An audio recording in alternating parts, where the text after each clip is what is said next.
काली संध्या 5 बजे एठी शह शह घर थिला। आज 7 बजे सबकिछि घर जली पड़ी पाउंस हो जाइछि।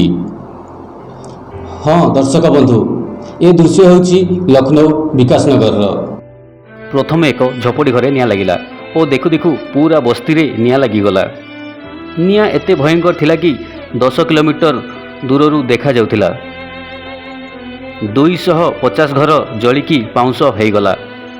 शह शह परिवार आकाश तले गरम रो तापरे घर न थाई बुलुछंती।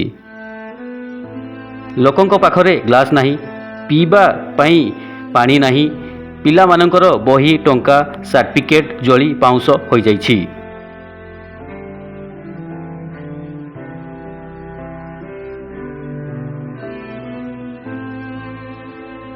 आमे जो जिनिस को छोट भावी था घर हो कि कपड़ा, यह कहापाई बहुत बड़ मूल्यवान होता है।